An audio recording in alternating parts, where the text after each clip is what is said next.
नहमदुका या मन शरह सदूरना बिनूरिल ईमान अम्मा बाद फ़अऊज़ु बिल्लाहि मिनश शैतानिर रजीम बिस्मिल्लाहिर रहमानिर रहीम वलक़द नसरकुमुल्लाहु बिबद्रिन व अंतुम अज़िल्ला सदक़ल्लाहु व सदक़ रसूलुहुन नबियुल करीम। सामीन मुकर्रम, रमज़ान मुबारक में जहाँ अहम और ख़ुसूसी वाक़यात हुए, इसमें 2 हिजरी का एक वाक़या ग़ज़वा बदर भी है। ग़ज़वा बदर कुफ़र और इस्लाम का पहला मार्का है।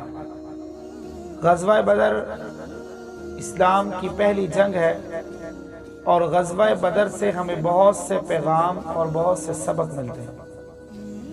ग़ज़वा बदर ऐसी जंग है जिसमें अल्लाह के नबी अलैहिस्सलातु वस्सलाम ने अल्लाह से मदद तलब की और मुख्तलिफ हदीस की कुतुब में दुआएं मिलती हैं कि अल्लाह के नबी अलैहिस्सलातु वस्सलाम ने किस तरह से अल्लाह रब्बुल इज़्ज़त से आहाज़ारी की, मदद तलब की।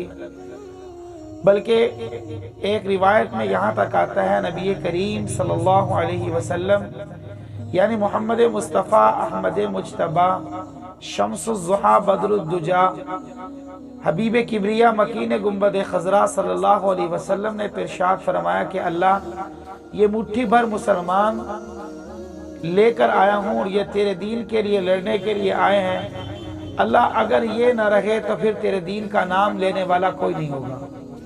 तो ग़ज़वा बदर ये इस्लाम की पहली लड़ाई थी जिसमें नबी करीम सल्लल्लाहु ताला अलैहि वसल्लम ने अल्लाह रब्बुल इज़्ज़त से मदद तलब की।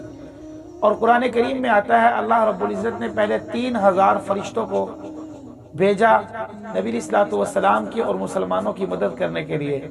और फिर अल्लाह रब्बुल इज़्ज़त ने दूसरी आयत में इरशाद फरमाया कि अगर ज़रूरत पड़ी तो 5000 फरिश्तों को मदद के लिए भेजा। ये जंग की थी जो इस्लामिक जंग में पहली जंग ग़ज़वा बदर थी। तो अल्लाह रब्बुल इज़्ज़त समझ के अमल करने की तौफीक अता फरमाए। वाखिर दावाना अल्हम्दुलिल्लाहि रब्बिल आलमीन।